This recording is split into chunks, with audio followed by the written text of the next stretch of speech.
Another evening, another world to visit. Get settled wherever you happen to be right now. Let the blanket find its place around you. Let your shoulders drop the half-inch they have probably been holding on to since morning, and dim the lights a little if you can. What we are about to do together does not want brightness. It wants the low gold of a single lamp in the corner and the hush that only arrives once the rest of the house has finally gone quiet. Tonight we are going somewhere warm, somewhere green, somewhere that smells faintly of hot iron and horse and fresh-cut grass all at once, though it will take us a little while to get there. There is a kitchen with a fire already coaxed to life before the sun is properly up. A pot of cracked wheat thickening slowly on the hob, and a skin forming across the top of scalded milk the way it always did, before anyone thought to interfere with milk at all. There is a wicker hamper being packed with more care than most families gave to packing for a week away, though it is only being packed for a single day.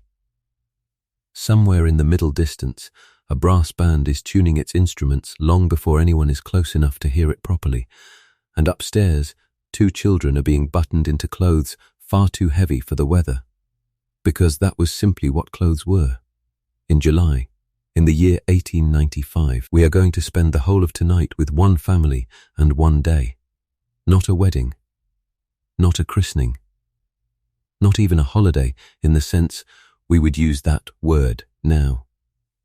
Something smaller, and I think something quietly better than any of those. A day off. It does not sound like a great deal, said plainly like that. A day at the park.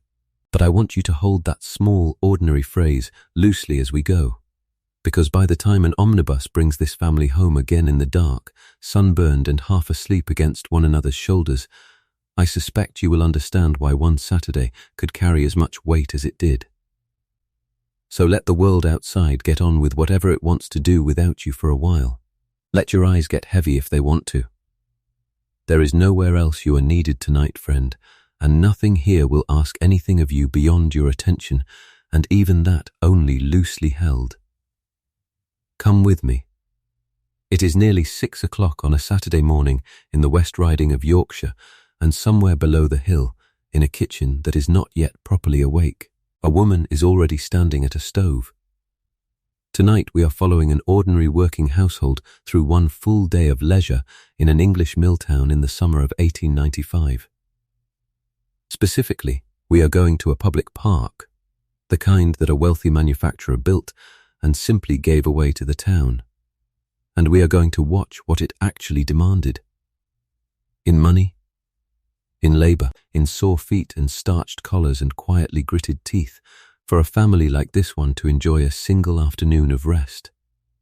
There is a comfortable version of this story, and there is an honest one. We are telling the honest one tonight. The comfortable version looks like a postcard, and postcards from this era do exist, so you may already be picturing it. Parasols tilted against the sun, children in white sailor suits rolling hoops across a lawn cut as neat as a bolt of green felt. A band playing something pleasant from a painted gazebo. Nobody sweating. Nobody counting coins under their breath. Nobody watching the church clock to make sure they catch the last omnibus home before the conductor stops taking passengers for the night. That version is not exactly wrong. It is simply incomplete, the way most postcards are incomplete. Because a postcard cannot show you what heavy wool felt like against bare skin at 80 degrees in the shade, and it cannot show you what this one day cost a clerk's household when every other day of the year did not look anything like it. The honest version has all of that folded into it, the distinct, sweat-soaked misery of a buttoned wool suit on the hottest Saturday in living memory. The small, careful arithmetic of a household budget bending itself around a single afternoon of pleasure, the way you might bend a stiff piece of wire and hope it springs back into shape afterward.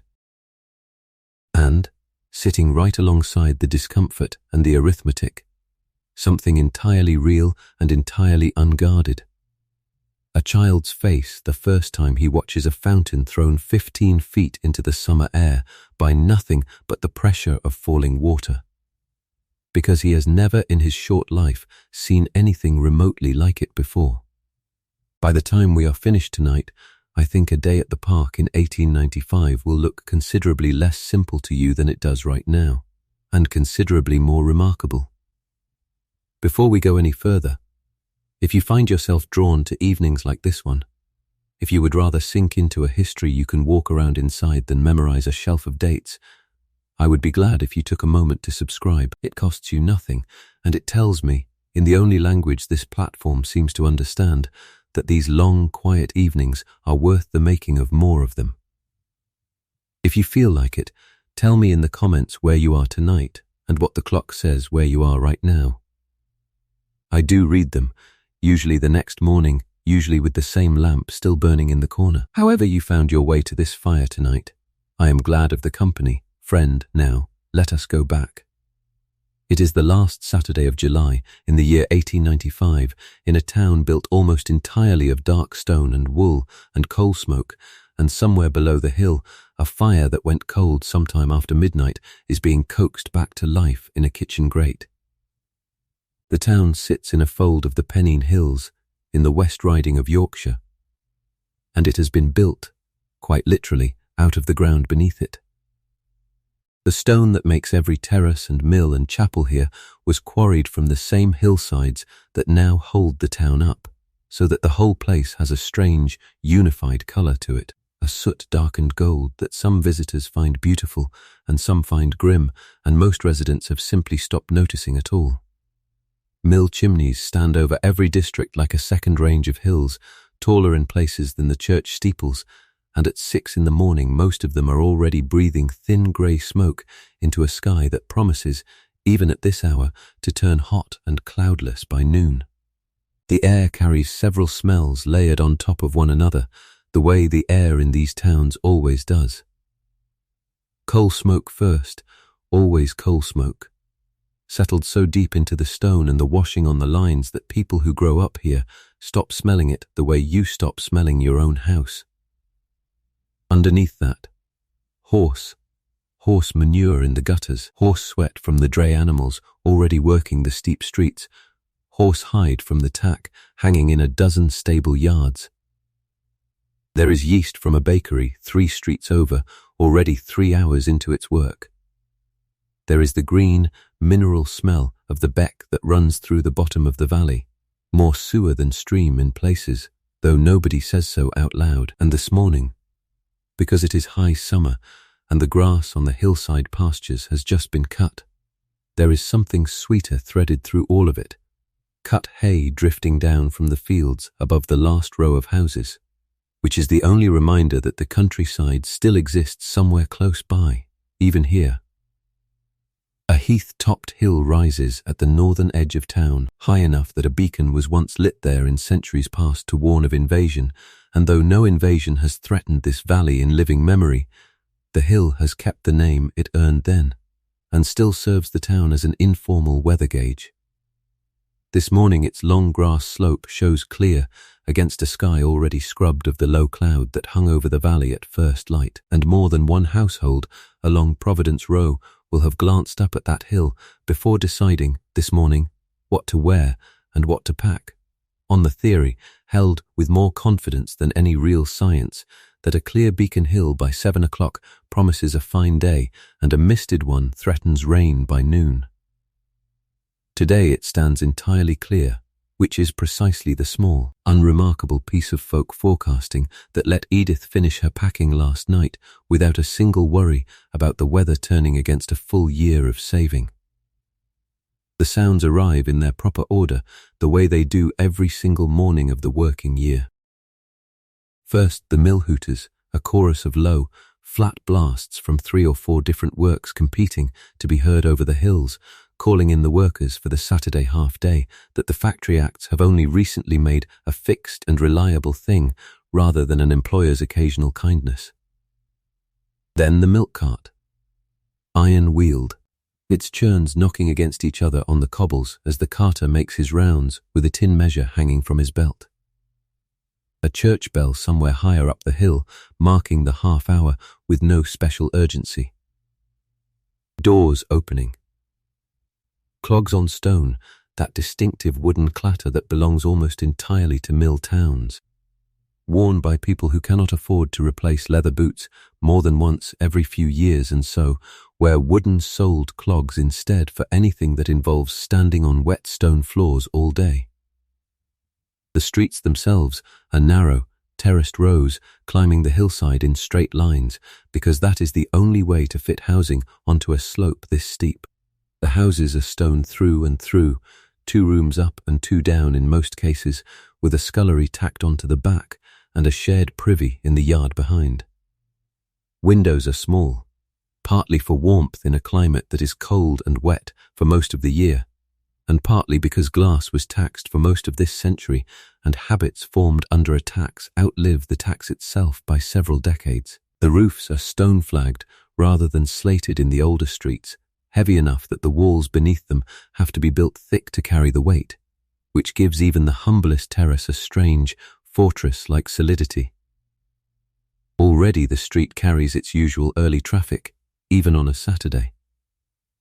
A line of mill girls passes the end of the row, shawls crossed over their chests instead of proper coats, hair wrapped in the cotton bonnets that mark them out as spinners before you ever see their hands, walking down toward the half-day shift with the brisk, unhurried pace of women who have covered this same stretch of cobbles several thousand times before and know exactly how much of it they can cover while still half asleep. A knife grinder has set up his wheel at the corner, though nobody in this street can spare a knife to sharpen this early, and he seems content simply to be first to the corner rather than actually busy. 2 boys with no shoes on at all chase a hoop down the center of the street, its iron rim ringing off the cobbles, and in doorway after doorway, women in aprons shake mats out over the step or scrub the stone with a bucket and a hard brush, because a clean front step is one of the very few forms of status available to a woman who owns almost nothing else worth showing the street. A working man's wage in a town like this runs, in July of 1895, somewhere between 18 and 25 shillings a week for a mill operative, depending on the trade and the mill and whether he is paid by the piece or by the day. A bookkeeper or a clerk, the kind of man who works with a pen rather than a loom, might see something closer to 28 or 30 shillings. A modest but genuine step above the shop floor, and a step that his own family works hard in 100 quiet ways to make visible. A 4-pound loaf of bread costs somewhere around 5 pence this summer. A pound of butter runs to about a shilling. Rent on a 2-up 2-down terrace like the ones climbing this hill takes anywhere from 3 shillings and 6 pence to 5 shillings a week, depending on how close the house sits to the mill and how recently the roof was last mended. None of these numbers sound dramatic on their own. Strung together across a full week, they leave very little slack in an ordinary household's budget, which is precisely why a single day spent doing nothing productive at all, a day that earns no wage and produces no washing or mending or piecework, has to be planned for, saved for, and defended, almost the way you would defend a small piece of territory. Down in the valley bottom, where the streets flatten out enough for wheeled traffic to move freely, the town centre is already stirring in its own separate rhythm. A great stone quadrangle of a building, arcaded on all 4 sides and built more than a century ago for the hand-loom weavers who once brought their cloth there to sell by the piece, stands largely emptied of its original purpose now. The trade it was built for having moved almost entirely into the mills, though a Saturday market still fills its lower arcades with stall-holders selling vegetables, second-hand boots, and lengths of cheap cloth to anyone with a spare shilling and the patience to haggle for it. Carters are already backing drays up to the warehouses that ring the market square, and the parish church bell that marked the half-hour for the Pembertons earlier belongs to a squat stone tower visible from nearly every street in town, a fixed-point residence used to orient themselves the way sailors use a coastline. None of this touches Providence Row directly this morning, since the Pembertons' own business today lies in the opposite direction, up and out toward the fields rather than down into the market crowd. But it is worth knowing that this whole valley is awake and working while one household near its upper edge prepares, instead, to rest. Let us follow one street now, narrower than most, climbing away from the mill district toward the edge of town where the terraces finally give way to open field. It is called Providence Row, a name some long-forgotten builder chose with more hope than accuracy, since Providence has visited this street in fairly modest doses over the years. The houses here are respectable without being anything close to grand, home to clerks, overlookers, a schoolmaster, a chemist's assistant, the sort of families who sit just above the mill floor without ever quite forgetting how close beneath it they still stand.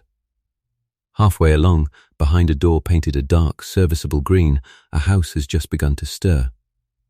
A fire is catching in the kitchen grate, a kettle is being filled at the scullery tap, and upstairs, in a room still dim behind drawn curtains, a man is turning over in his sleep, one arm thrown across the space where his wife lay only a few minutes ago, before she rose in the dark to begin a day that neither of them, not really, had ever asked permission for. His name is Arthur Pemberton. He is 36 years old, and this Saturday, of all the Saturdays in his working life, he intends to enjoy completely. Arthur has kept the books at Crossley's for 11 years now, a bookkeeper's desk in the counting house of one of the great worsted spinning concerns that made this town's fortune, and there is a small private irony in that. One he has mentioned to Edith more than once in the quiet of their own kitchen, though never to a soul at the mill. The very firm that pays his wages every Friday afternoon, in coin counted twice and wrapped in a twist of paper with his name written on it in a clerk's careful hand, is the same family whose name sits carved over the gates of the park his own family will walk through this afternoon. Old John Crossley built the mills.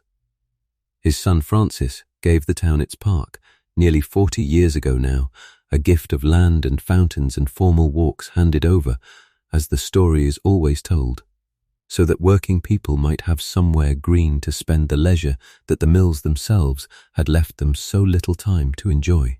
Arthur finds something almost too neat about that arrangement to say aloud. He earns his bread from one Crossley and spends his rest in the gift of another, and the two facts sit inside him without resolving into anything he could easily put into words, which is, he supposes, roughly how most working lives sit inside the people who live them.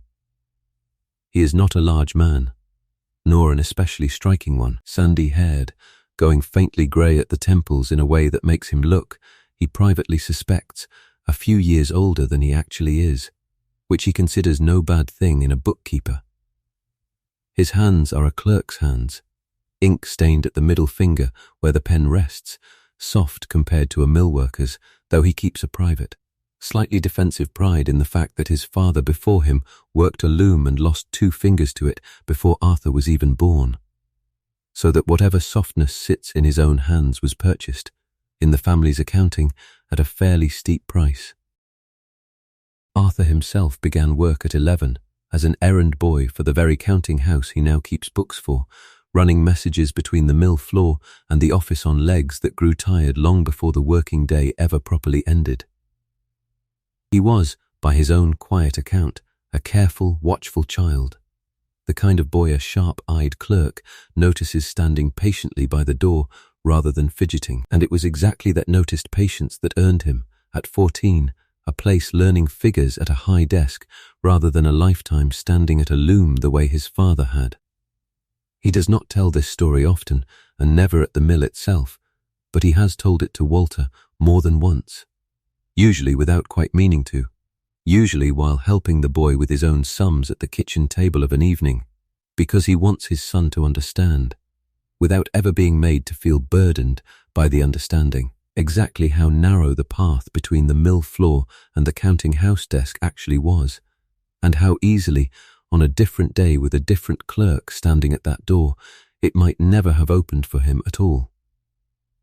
His wife, Edith, is 33, and if Arthur's world is measured out in ledger columns and quarterly wage sheets, hers is measured in an altogether different arithmetic, one that never gets written down anywhere but that she carries with total precision regardless. She was a draper's assistant before they married, 10 years ago this coming autumn, and she still has an assistant's eye for the cost and cut and wear of cloth, an eye she has turned, over the years, onto her own household with a thoroughness that would probably surprise the drapers who once employed her. She is the one who decided, back in the cold, dull middle of February, that this would be the summer the family finally went to the park properly, hamper and all, rather than simply walking the children through the gates on a Sunday afternoon and back out again an hour later.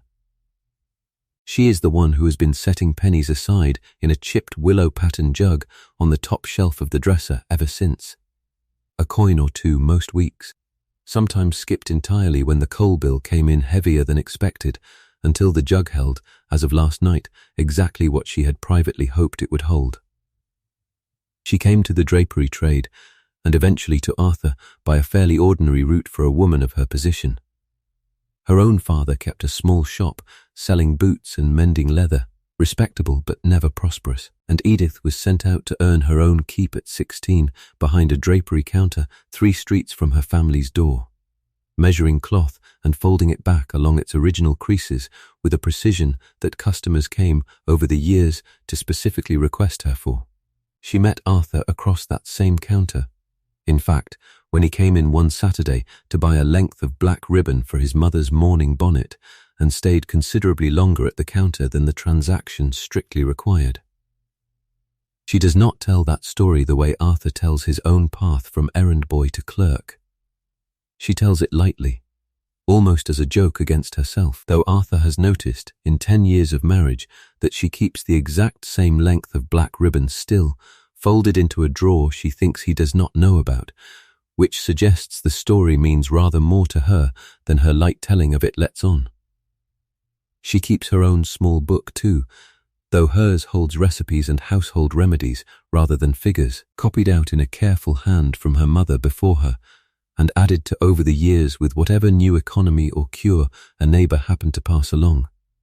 A poultice for a child's chest complaint, a way of making a joint of meat stretch across 2 extra meals, the exact proportions for the cracked wheat porridge that Walter complains about and eats anyway every single morning of his life. And she is, in her own quiet way, something of a reader, though she would never describe herself that way to anyone outside this house. A subscription to the town's small circulating library costs 2p a month, an indulgence she justifies to herself by reading everything the library offers that a respectable woman might reasonably read, and she is presently partway through a novel by Mrs. Gaskell that she keeps on the shelf beside her own recipe book, read in 10-minute snatches after the children are down and before her own eyes give out for the evening. They have 2 children. Walter is 8, dark-haired like his mother, already showing the beginnings of Arthur's own careful, watchful temperament, the kind of boy who counts things without being asked to, buttons on a coat, steps between lampposts, simply because counting things seems to settle something in him. He has appointed himself, entirely without consultation, guardian of the kite this afternoon, and has already asked twice this week whether a kite can be lost in a park the way a hat can be lost at the seaside. Florence is 5, fair like her father, considerably less inclined toward counting anything and considerably more inclined toward asking questions that neither of her parents can always answer, which she does not appear to hold against them. She has heard, from a girl 2 doors down who claims an uncle who has actually been there, that the park keeps a real live lion in a cage near the fountain, and no amount of gentle correction from her mother has managed to talk her out of this conviction. Walter, who considers himself far too old to believe in park lions, has nonetheless privately decided to keep close to his sister when they arrive, just in case his sister happens, against all reasonable likelihood, to be right. If you wanted one small, private detail to make Edith Pemberton feel like a person to you rather than a type, it would be this. Convention holds that a well-brought-up girl keeps her stockings on regardless of the weather. In the park as much as in church, and Edith has spent the better part of this week quietly deciding to ignore that convention today. If the afternoon turns hot enough, she intends to let Florence peel her stockings off and go barefoot on the grass for an hour, whatever the other mothers on their blanket happen to think of it. She has not mentioned this plan to Arthur. She suspects he would not object. But she has learned, in 10 years of marriage, that some small rebellions keep better if you simply commit them rather than discuss them first. There is no servant living under this roof, which places the Pembertons a careful half-step below the households of the mill owners and the larger tradesmen, and a careful half-step above the households of the men who work the looms Arthur's own father once worked. A girl comes in on Mondays to help with the heaviest of the washing, paid a few pence and a hot dinner for her trouble, and that is the entire extent of hired help this household commands. Everything else, the cooking, the mending, the endless small maintenance of 4 lives lived in 4 rooms, falls to Edith, and she has never once, in 10 years of marriage, treated that as anything less than a full occupation in its own right. Arthur holds one private opinion he has never once voiced inside the counting-house walls, though he has admitted it quietly to Edith more than once, late in the evening after the children were asleep. He believes, with more conviction than he could easily defend if pressed, that the men agitating for shorter hours and better pay in the mills below his own desk are right to agitate, and that his own comfortable position, a clerk's desk rather than a loom, a wage that clears 30 shillings rather than 20, has left him a good deal more sympathetic to their cause than most of his fellow clerks would ever admit out loud. He does not attend meetings. He does not sign petitions. He simply keeps the opinion folded away privately, the way another man might keep a coin he is saving rather than spending, and brings it out only in his own kitchen, where it can do no harm to his position and no good to anyone else either. If you wanted one small private detail to make Arthur Pemberton feel like a person to you rather than a type, it would be this. He keeps, tucked into the back pages of the same ledger he uses for the mill's accounts, a much smaller private account of his own household, a habit his employers would probably find faintly amusing if they ever discovered it. A bookkeeper who cannot stop keeping books even once he has walked out through his own front door. Rent, coal, bread, boots for Walter, a new collar for Florence's Sunday dress, and on this morning's page, written in the same careful hand he uses for the mill's ledgers, 3 words and a sum: park outing, 2 shillings 6pence. He wrote it in himself last night after the children had gone up to bed, and he sat looking at it for rather longer than 3 words and a sum usually warrant. Because 2 shillings 6pence, set down plainly like that, is very nearly 1/10 of his weekly wage, spent entirely on a single day that will produce nothing at all except, he hopes, the sight of his children's faces when they see the park fountain thrown up against the sky for the first time. That is the day ahead of this family. Not a special occasion in the sense the word usually carries, no anniversary, no visiting relation, nothing the neighbours would remark on if they happened to notice the Pembertons leaving the house together at 8:30 this morning, dressed, as it happens, considerably better than the weather called for. Simply a day off, the first properly planned one this family has taken together in over a year, built entirely around the modest, extraordinary idea of doing nothing useful at all for a few hours, in a park that a rich man gave away because he believed, or said he believed, that ordinary people deserved somewhere green to stand in. Right now, in the kitchen below the room where Arthur still sleeps, Edith Pemberton is standing at the stove in her nightdress and shawl, a wooden spoon moving in slow, even circles through a pot of cracked wheat. And the day, though nobody in this house has said a single word about it yet, has already begun. It is 10 minutes past 6, and the cracked wheat has been on the hob for nearly 20 minutes now, which is exactly as long as Edith likes to give it. She stands close to the stove because the kitchen, even at this hour, is the only warm room in the house, and she stirs with a wooden spoon worn smooth on one edge from years of scraping the same pan. The wheat has gone thick and pale gold, and across the small pan of milk warming beside it, a skin has formed, wrinkled and faintly yellow, the way milk always skins over when it has not been interfered with. When nobody has separated the cream away or run it through any process at all, beyond what the cow and the kettle between them provided. Walter, when he is finally coaxed downstairs, will complain about that skin exactly as he complains about it every single morning of his life. And Edith will do exactly what she does every single morning of his life, which is fold it gently into the rest of the milk with the back of a spoon so he does not have to look at it, and tell him, not unkindly, that better food than this has gone begging in worse houses than theirs. The fire underneath everything is coal, banked low overnight and coaxed back with a few sticks of kindling and a folded newspaper held up to draw a draught. A small daily performance Edith has repeated so many hundreds of times that her hands know the motion before her mind has fully woken to direct them. Coal costs money the same as everything else in this house costs money, and she has already, without really thinking about it, done the small mental arithmetic she does every morning. How much coal this fire is using, how much longer it needs to burn before the kettle boils, whether it is worth banking it low again once breakfast is done, or better to let it go out entirely on a day when nobody will be home to need it. This is not a special skill Edith possesses. It is simply what running a household on a clerk's wage requires, a continuous, mostly unconscious accounting running underneath every single task, whether that task is boiling milk or button a child into a shirt.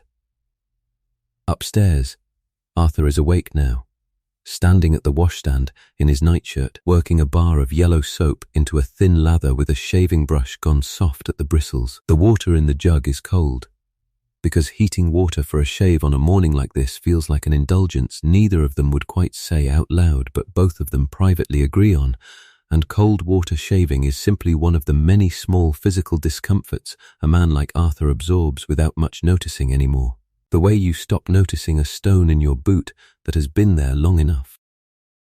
He shaves quickly, carefully, by a mirror spotted at the edges with age, and he thinks, while he does it, about the 2 shillings and 6pence written in his own ledger last night, and whether he has budgeted correctly for the omnibus fares both ways, and whether the hamper will be too heavy for Edith to manage the walk to the corner if he is the one carrying Florence instead. He dresses afterward with the same unhurried care he brings to closing a ledger at the end of a quarter. His good dark suit, worn to church every Sunday and kept for little else, hangs ready on the back of the door, and he works through its layers in a fixed, practiced order. A clean shirt first, collar attached separately with a stud at the front and back, because a detachable collar can be laundered far more often than the shirt beneath it, and this small economy has saved the householder considerable sum over the years. The waistcoat comes next, buttoned to the throat, then the jacket, then a tie knotted twice in front of the spotted mirror until it sits exactly straight, because a crooked tie in Arthur's private accounting reflects rather worse on a clerk than on almost anyone else in town. By the time he descends to the kitchen, the whole morning has already asked more of him, in small, careful decisions, than most of his actual working days demand before 9 o'clock. Now, here is where most people get this wrong when they picture a day like this one. They picture the morning as the easy part, breakfast and idle chatter before the real business of leisure begins at the park gates. The truth sitting inside this house at 6:15 is closer to the opposite. The morning is, in its own way, the hardest working stretch of the entire day. A tightly managed hour and a half in which an entire household has to be fed, dressed, provisioned, and delivered to a specific street corner at a specific time, using resources that cannot simply be replaced if something goes wrong. There is no shop open yet to buy a forgotten item. There is no second hamper if the first one is dropped. Whatever this family needs for the next 12 hours has to leave this house with them, correctly, the first time. By 6:30, both children are awake, and the dressing begins in earnest, which is its own small production entirely. Walter's sailor suit hangs pressed on the back of the bedroom door, a style that has been fashionable for boys his age for the better part of 50 years now. Ever since a royal child was photographed wearing one and half the mothers in the country decided their own sons ought to look the same. It is made of a fairly heavy cotton twill, dark navy with white braid trim at the collar, and underneath it Walter will wear a full set of undergarments, a cotton vest, and, regardless of what the thermometer eventually does this afternoon, a pair of long wool stockings held up with garters buttoned to a bodice under his shirt. Edith kneels to fasten those garters now, and Walter shifts his weight from foot to foot the way boys his age always do when being dressed by someone else, patient in the way that children learn to be patient with things they have no power to change. He complains, briefly and without real hope of victory, that Tommy Ackroyd from 2 doors down never has to wear stockings to play out in July, and Edith reminds him, not for the first time, that Tommy Ackroyd is not going to the park today, and that the park has its own rules a back street simply does not have. A piece of logic Walter finds unsatisfying, but does not, in the end, argue against. Florence's dress takes longer still. White cotton, high-necked despite the season, with a wide sash and a good deal of starched trim at collar and cuffs that Edith herself starched and pressed 2 evenings ago. A job that took the better part of an hour with a flat iron heated on this same stove. Florence, too, will wear wool stockings under that dress, buttoned boots over the stockings, and a straw hat with a ribbon that Edith ties in a fresh bow every single time it is worn, because a wilted bow, in Edith's private opinion, says something about a household that she does not want said about hers. Nobody in this kitchen questions any of this. Heavy wool in July heat is simply what respectable dress requires, for a child every bit as much as for an adult, and questioning it would be a little like questioning why the sky happens to be blue. It has simply always been true, for as long as anyone here has been alive to notice it. While the children are dressed, Edith turns her attention to the hamper, a good-sized wicker basket lined with a checked cloth that has made this exact trip, empty and full, more times than she could easily count. Into it goes a cold roasted chicken, jointed the night before and wrapped in a clean cloth of its own, purchased specially from the butcher on Thursday and roasted Friday evening once the kitchen had cooled enough from the day's other cooking to make a roast bearable. 6 eggs, hard-boiled that same morning while the cracked wheat cooked alongside them, each one wrapped separately in a twist of muslin so they do not crack together in transit. A loaf of bread, still faintly warm from yesterday's baking, and a stone crock of butter wrapped in a wet cloth to keep it from turning to oil in the heat. 4 bottles of lemonade, made at home from lemons, sugar, and water, sealed with the glass marble stoppers that have become common on bottles over the last 20 years. A small mechanical marvel that still faintly delights Walter every time he is allowed to push one down and hear the fizz escape.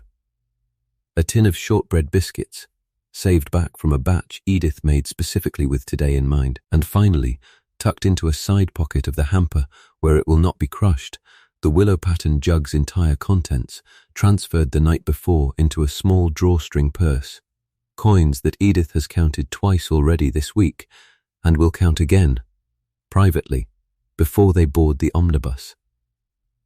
By 7:15, the family sits down together for the actual breakfast, the cracked wheat divided into 4 bowls, the milk poured over carefully so that Walter's portion has as little visible skin on it as Edith can manage.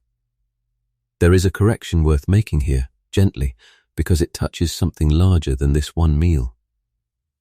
We tend to imagine Victorian family breakfasts, when we imagine them at all, as leisurely affairs, a father behind a newspaper, a table properly laid, unhurried conversation. In a household like this one, on an ordinary working day, breakfast is closer to fuel taken on efficiently before the working day begins, eaten standing as often as sitting. This morning is a rare exception precisely because it is a rare morning, and even so, nobody lingers especially long over the bowls, because there is still a great deal left to do and a fixed omnibus to catch. Arthur eats with the ledger habit still faintly working in the back of his mind, running through the morning's remaining tasks the way he might run through a column of figures. Edith eats standing, half the time, moving between the table and the stove and the hamper, because a household does not run itself simply because today happens to be a holiday. and someone still has to bank the fire properly before they leave, latch the scullery window, check that Florence's second pair of stockings has gone into the small carrying bag in case the first pair suffers on the grass. Walter, for his part, eats quickly and with one eye on the door, because he has been promised, several times now, that he may carry his own kite today rather than have it carried for him, and he does not intend to be the reason the family is late. Florence, for her own part, eats almost nothing, too full of anticipation to give the cracked wheat much attention, and spends most of breakfast asking Edith questions about the fountain her friend described, whether the water comes up from underground on its own, or whether some hidden person somewhere is working a pump, and whether lions, should the park happen to keep one after all, are generally fond of children or otherwise. Edith answers what she can, invents gently where she cannot, and privately hopes the actual fountain, however impressive it turns out to be, does not disappoint a 5-year-old's imagination too badly by comparison. It is 20 minutes past 8 when Arthur finally locks the front door of the house on Providence Row behind him, hamper in one hand and Florence's small carrying bag in the other, Edith beside him with Florence's hand in hers, Walter 3 steps ahead already. Kite tucked carefully under one arm, like something precious being smuggled out of the house before anyone can change their mind about letting him carry it. The morning sun is already warm enough that Arthur can feel his collar beginning to stick faintly at the back of his neck. A full 10 hours before the day is anywhere near finished, and somewhere behind them, a church clock strikes the quarter hour as the family turns the corner toward the main road, and toward whatever the rest of this Saturday intends to make of them. At the corner they pass Mrs. Ackroyd, who keeps the small house 2 doors down and works 6 days a week at one of the spinning mills lower in the valley, out this morning to scrub her own front step before the heat gets properly up.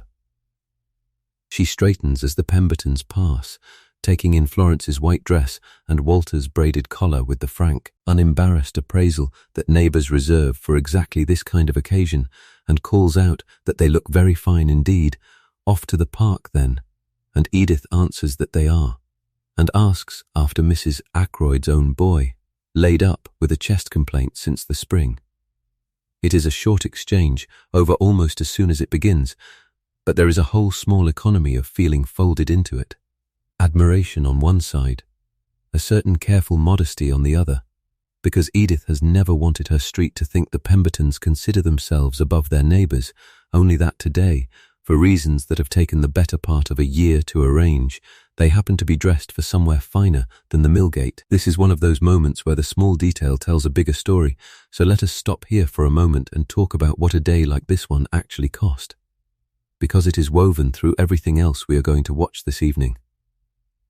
A single day at the park in 1895 did not simply cost the 2 shillings and 6pence Arthur wrote so carefully into his ledger the night before, though that figure is a reasonable place to begin. The omnibus fare alone runs to roughly 12pence per adult each way, a penny for each child, which means the round trip for this family of 4 comes to a shilling before a single other expense is counted. The food inside that hamper, the chicken, the eggs, the bread, the butter, the lemonade, the biscuits represents perhaps another 1 shilling and 3pence in ingredients, most of it purchased across the preceding week rather than all at once, precisely so the cost could be absorbed gradually rather than felt as a single blow to the household budget. There is also the clothing, which almost nobody accounts for as a cost of the outing itself, though it plainly is one. Walter's sailor suit was not purchased for today. It was purchased 8 months ago, at a cost of roughly 4 shillings, a considerable sum for a single garment, and it has been worn to church every Sunday since, brushed and pressed and mended at the cuff once already, precisely so that it would still be presentable for an occasion like this one when the occasion finally arrived. Florence's white dress represents a similar investment, closer to 5 shillings once the fabric, the trim, and a dressmaker's fee for the initial cutting are all added together, though Edith did the actual sewing herself to save what she could. Neither garment was bought for the park. Both garments make the park possible. in the sense that a family cannot walk through those gates dressed in their ordinary working clothes without inviting exactly the kind of notice that Edith has spent 10 years of marriage carefully avoiding. The numbers are worth pausing over, because they add up to something larger than a shilling here and a shilling there.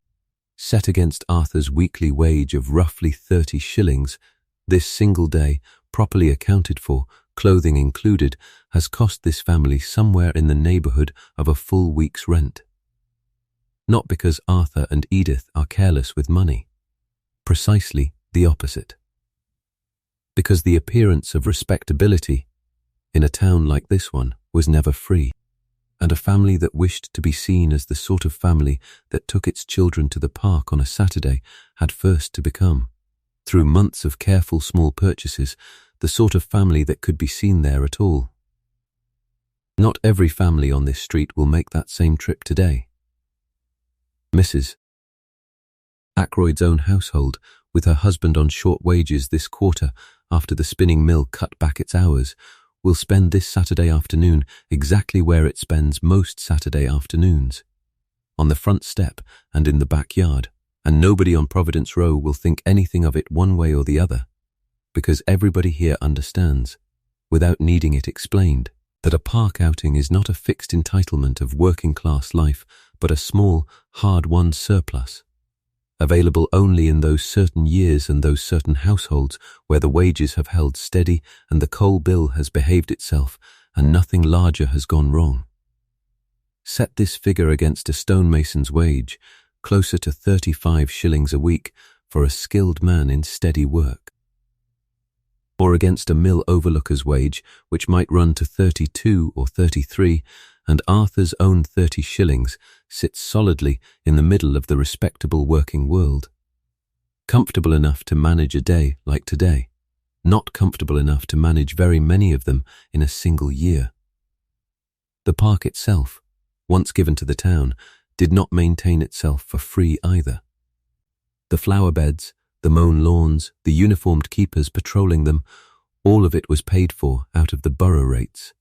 A small portion of every ratepayer's contribution going toward keeping Francis Crossley's gift looking exactly as immaculate as it had looked on the day he handed the gates over. The band was a separate expense again, its players drawn largely from the mills themselves and paid a small fee out of a subscription fund that local manufacturers, Crossley's firm prominent among them, topped up each season, so that even the waltzes drifting across the lawn this morning were, in their own quiet way, another form of wages being paid out by the same firm that employed Arthur at his desk. It is worth setting the hamper itself against these same figures, since a good deal of care went into the choosing of what filled it. A whole roasting chicken, the centerpiece of today's meal, cost close to 2 shillings on its own, more than a day's bread for the entire household, and was chosen deliberately over the cheaper alternative of cold ham or a meat pie, precisely because chicken carried a certain unmistakable air of occasion that Edith wanted today's meal to have. The sweet butter, rather than the plainer dripping a family like this would use on an ordinary Tuesday, cost perhaps 2p more for the same weight, a difference that would have seemed frivolous on any other day and felt, on this one, entirely necessary. Every item in that hamper had been chosen this way, weighed not only against its price, but against what it signalled, so that even the food itself was doing quiet, careful work in the service of the day's larger purpose, making an ordinary family look, feel, and taste, for a few hours, like a family enjoying rather more than it usually could. There is more to understand here about why this Saturday exists at all, in the shape it takes. For most of this century, a working family's leisure time was measured in hours stolen rather than hours granted, a half day here, a feast day there, entirely at an employer's discretion. That began changing only in the last 30 years or so, first through factory legislation that gradually shortened the working week for women and young persons, and mill owners found it simpler to shorten everyone's hours together rather than run 2 different schedules under one roof. Then, in 1871, a banker and scientist named Sir John Lubbock pushed a modest piece of legislation through Parliament, creating a small handful of official bank holidays each year, days on which banks, and by informal extension, a great many other businesses, simply closed. People at the time called them, half joking, St. Lubbock's days, and factory workers across the country took to them with an enthusiasm that rather embarrassed the more solemn members of Parliament who had expected the holidays to be spent in quiet reflection rather than exactly the sort of outings we are watching tonight. The embarrassment ran deeper than simple manners. A vocal strand of respectable opinion had genuinely hoped that granted leisure, once handed to working people, would be spent on self-improvement, on reading, on attending lectures, on precisely the kind of quiet moral cultivation that reformers like Francis Crossley believed a park should encourage. What actually happened on the very first of these new holidays was rather more exuberant than anyone in Parliament had quite bargained for. Excursion trains packed to capacity, seaside towns overwhelmed with day trippers, public houses doing a livelier trade than any respectable committee had hoped to see. Working people, given a rare day that belonged entirely to themselves, tended to spend it exactly the way the Pembertons are spending theirs today, not in solemn self-improvement, but in food, fresh air, music, and the company of their own families, which turned out, inconveniently for the reformers, to be a fairly reasonable use of a single precious day after all. The Saturday half-day itself, the specific arrangement that lets Arthur leave his desk at Crossley's counting house at 1 o'clock rather than 6, is younger still as an established, reliable custom only fully secured for most workers within the last 20 years or so.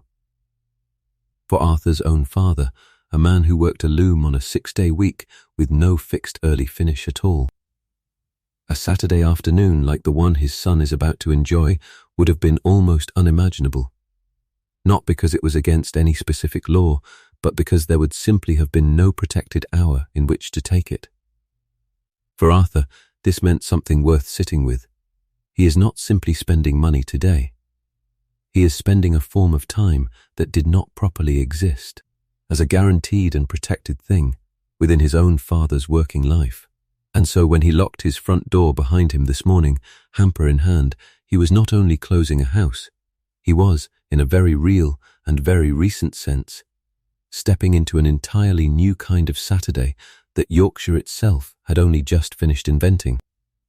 Let us return to the family now, walking together toward the corner where the omnibus will collect them, because the morning, full as it has already been, is only the first third of what this day still has in store. The corner where the omnibus stops sits at the bottom of a steeper street than Providence Row itself, close enough to the main road that Arthur can already hear the thing coming before he can see it. A heavy, uneven rumble of iron tires on stone that carries a good distance in the still morning air. When it finally rounds the bend, it is a tall, double-decked affair. Painted a dark green gone slightly dusty at the lower panels, drawn by 2 horses whose flanks are already darkening with sweat, though the working day has barely begun. A conductor swings down from the rear platform before the wheels have properly stopped, calling out the destination in a voice pitched to carry over the horses and the wheels together, and Arthur hands up the hamper first, then Florence, then climbs aboard himself with Edith close behind him, Walter already scrambling for the outside stair that leads to the open-top deck, because no boy of 8 who has any say in the matter rides inside an omnibus when there is a top deck to be had. The inside smells exactly the way every omnibus in this town smells, horse and leather and the fine dust that summer roads produce, ground fine by iron wheels and stirred into the air by every passing cart. Straw covers the floor to catch the worst of the mud in wetter months, though today it mostly just catches the dust, and the seats run in 2 long rows facing each other so that passengers ride knee to knee with whoever else happens to be travelling that morning. This morning that includes 2 other families clearly bound for the same destination, hampers of their own wedged between their feet, and an elderly man in a good but clearly aged black coat who nods to Arthur in the quiet way that strangers nod to one another when they suspect, correctly, that they are headed toward the same small pleasure. The ride itself has a rhythm to it that Florence, small enough still to have her feet dangling well clear of the floor, seems to find endlessly interesting. a steady swaying clatter as the iron wheels find every joint and unevenness in the road beneath them, punctuated by the driver's occasional call to the horses and the softer creak of the whole wooden body, flexing very slightly with each turn.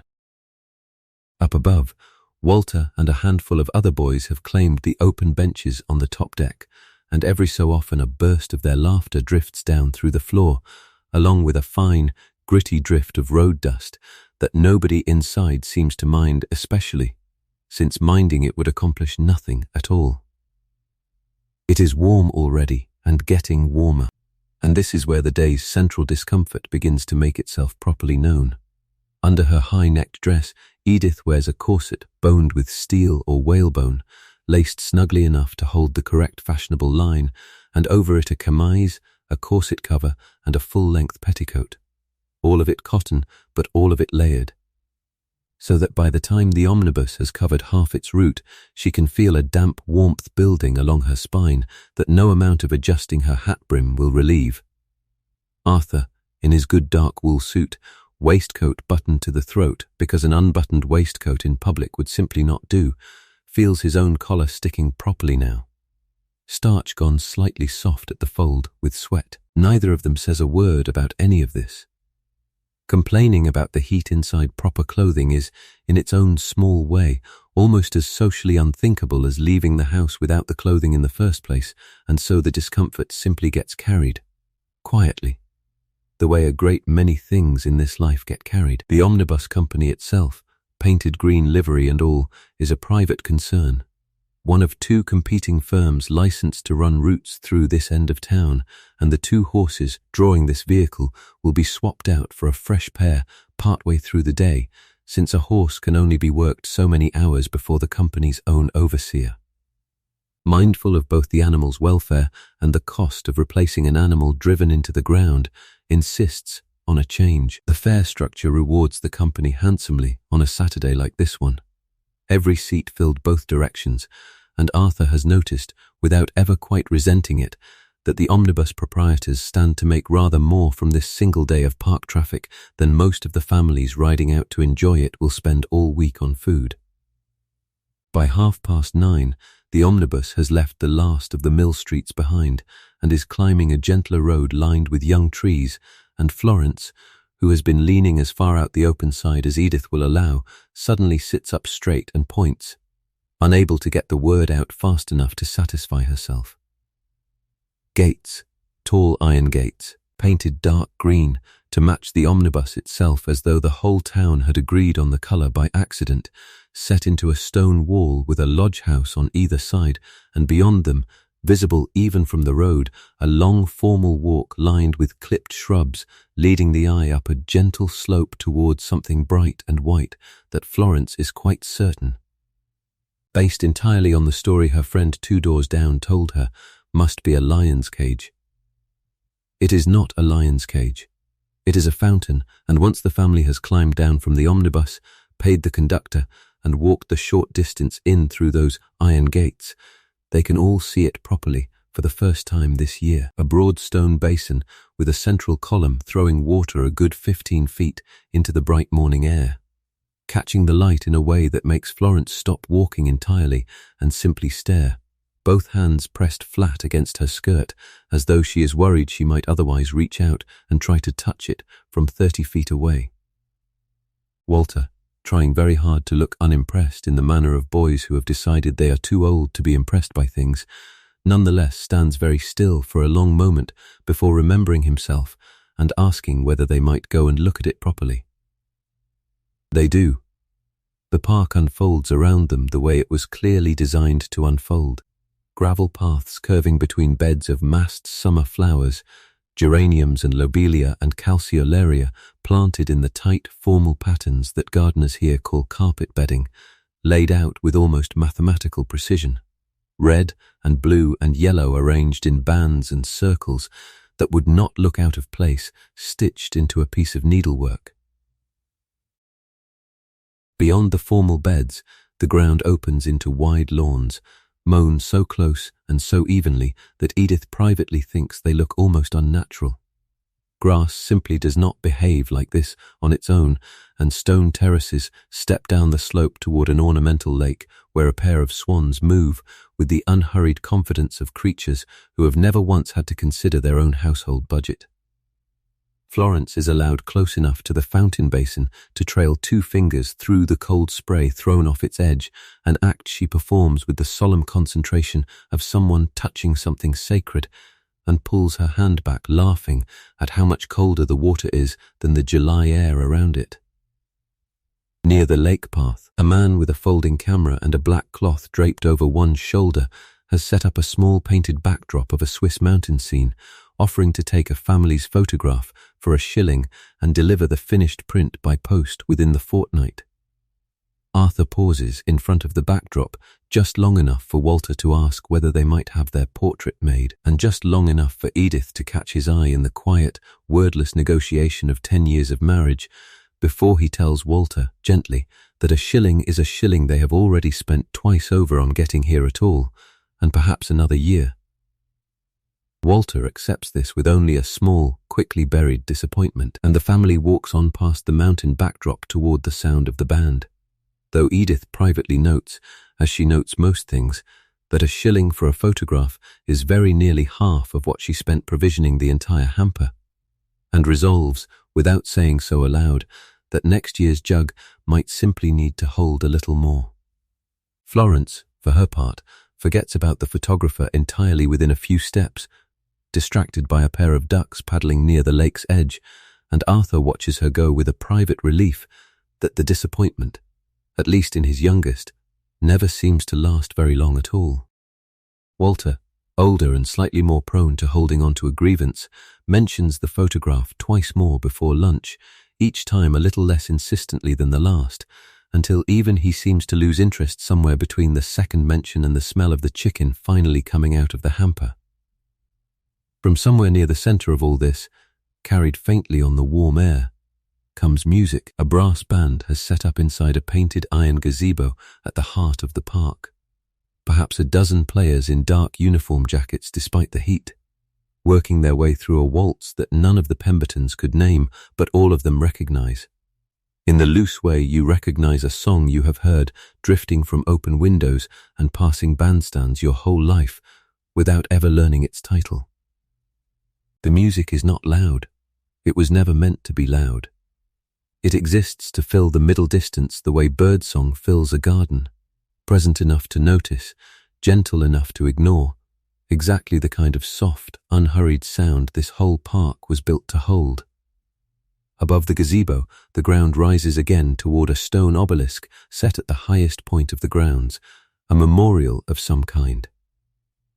Though few visitors this morning stop to read the inscription carved into its base, and beyond it the land falls away toward the valley in a long green view that takes in half the town at once, mill chimneys and terraced streets, and the dark stone tower of the parish church all reduced. From up here to something almost pretty, Walter climbs partway up the slope toward the obelisk before Edith calls him back down. Not out of any real concern, but simply because the family has not yet chosen its spot for the day, and a boy who wanders off toward a monument is a boy who will need fetching back. Along the gravel path leading up to it, a row of stone urns holds trailing ivy and bright red pelargoniums, tended. Edith notices, with the same exacting precision as everything else in this park, not a dead leaf left uncut among any of them. They find their spot beneath a stand of old oak trees near the western edge of the great lawn. Trees old enough that whoever first laid out these grounds nearly 40 years ago must have built the entire design around them rather than the other way around, their canopies wide enough to throw a good, deep patch of shade even at midday. Edith spreads the checked wool blanket over the grass, smoothing it flat with both hands, the way she smooths every piece of cloth that passes through those hands. Out of habit rather than necessity, and the family settles into the first properly still moment any of them have had since before 6 o'clock this morning. Lunch, when it finally comes out of the hamper an hour or so later, is simple in exactly the way Edith intended it to be simple. Cold chicken, pulled apart rather than carved, since nobody here owns the kind of manners that require a knife and fork on a picnic blanket. Bread spread thickly with the sweet butter that cost rather more than the plain kind and was bought specifically for today. The hard-boiled eggs, unwrapped from their muslin twists and eaten out of hand with a small pinch of salt carried separately in a twist of paper. The lemonade poured out into small tin cups because the glass bottles themselves are too precious to risk passing hand to hand on a blanket full of children. Still faintly cool from the walk despite the morning's warmth, and Walter drinks his too quickly and has to be told, not for the first time in his life, that there is no prize awarded for finishing first. A small dispute breaks out, briefly and without any real heat behind it, over the last of the shortbread biscuits, Florence insisting she has had fewer than her brother. Walter insisting the opposite, and Edith settles it the way she settles most such disputes, by breaking the final biscuit cleanly in two and handing over both halves without further comment. A solution that satisfies nobody completely and therefore, by her own long experience, satisfies everybody enough. Now, here is where most people get this wrong when they picture a Victorian family at leisure in a public park. They picture the lawns as open territory, a whole green world simply theirs to wander as they please. The truth, gently spoken by a uniformed park keeper who passes their blanket twice in the space of an hour, hands clasped behind his back, is considerably more managed than that.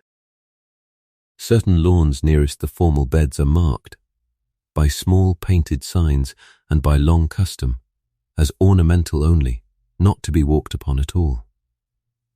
Certain paths are understood without ever needing to be written down as the route respectable families take, and certain benches nearer the bandstand are understood, in an equally unspoken way, to belong more properly to visitors of a slightly higher station than the Pembertons, an understanding nobody enforces with anything so crude as a rule, and everybody nonetheless obeys.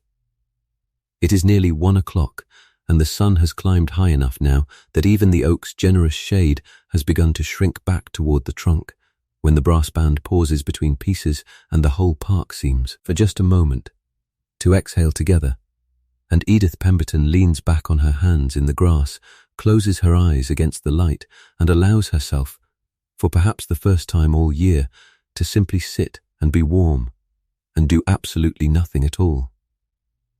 Let us stop here for a little while and talk about the rules of a place like this, because they touch nearly everything we have just been watching, even the parts of it that looked, from a distance, like simple freedom. A public park in a mill town of this size did not spring up because any single person demanded it. It arrived, almost always, as a gift, and gifts of this kind carried expectations woven so tightly into their fabric that visitors rarely noticed the strings attached to them at all. The mill owner who gave this park to the town nearly 40 years ago did so as part of a broader movement that reform-minded manufacturers of his generation called rational recreation. The belief, sincerely held by some of them and considerably more self-serving in the mouths of others, that working people given somewhere green and orderly to spend their leisure would spend it more soberly, more respectably, and considerably less often inside a public house. That belief shaped the park down to its smallest details. The formal bedding, precise and controlled, was meant to model a kind of order that visitors might absorb simply by walking past it. The keepers patrolling the lawns were there as much to enforce a code of behavior as to protect the flowers. Public houses were kept well away from the gates. Sunday opening was, for years, a genuine controversy, since a great many respectable voices in this town felt that a park open on the Sabbath was one small step from encouraging exactly the idleness it was meant to cure. A fairly remarkable position to hold about a piece of land whose entire purpose was to encourage idleness. For a family like the Pembertons, all of this settled into something closer to unspoken instinct than conscious rule following. Edith has never once needed anyone to explain to her which bench she might sit on and which lawn she must not cross, because she has absorbed the whole grammar of respectable behavior the same way she absorbed which fork to use at a wedding breakfast, through years of careful observation rather than any single lesson. This is, in its way, a form of education every bit as demanding as anything Walter learns at his board school desk. an entire silent curriculum in how to occupy a space you were given, gratefully, by someone considerably richer than yourself, without ever once appearing to overstep it. A parallel curriculum was reaching Edith's own kitchen table, largely through the same reforming impulse. A growing body of domestic advice literature, written mostly by women for other women, had begun treating the feeding of children as a subject worthy of careful, almost scientific attention, rather than simple habit passed down unquestioned from one mother to the next. The cracked wheat porridge Edith serves each morning was recommended in exactly this kind of literature as an ideal children's breakfast, easily digested, filling, and cheap enough to serve daily without strain on a household budget, and the whole milk skin Walter finds so objectionable was, according to the very same advice manuals, precisely the richest and most nourishing part of the dish. Health, like respectability, was becoming something a mother was expected to actively manage rather than simply hope for. One more quiet form of labor added to a day already full of it. There is a second thread worth pulling on here, and it concerns the body rather than the rules, because the clothing this family is wearing today was never designed with an afternoon like this one in mind.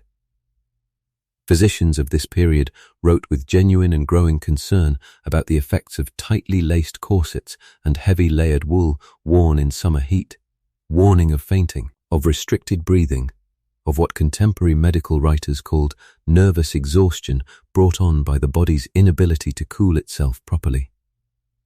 Heat exhaustion among fashionably dressed women at outdoor events was common enough that smelling salts had become a standard item in any respectable lady's small bag, alongside her handkerchief and her coin purse, precisely for moments like the one Edith is quietly managing right now, sitting very still in the shade, willing the warmth climbing her spine to settle rather than spread. The freedom to escape that heat, when it came to it, was not distributed evenly between the two of them either. Arthur can, and occasionally does, remove his jacket entirely on a blanket like this one, loosen a collar stud, roll a shirt sleeve, small liberties that would draw no comment at all from anyone nearby. A woman doing the equivalent, unfastening so much as a top button in public, would draw exactly the kind of notice Edith has spent a decade avoiding. Some fathers on this same lawn will wander off for 20 minutes toward a public house just beyond the park gates, while their wives mind the children and the blanket. A small, unremarked freedom of movement that no mother here would think to claim for herself, not because any rule forbids it in so many words, but because the whole shape of a day like this one, who watches the children, who guards the hamper, who is permitted to simply walk away and cool off, was arranged long before this family ever laid their blanket down. None of this stopped anyone from dressing this way.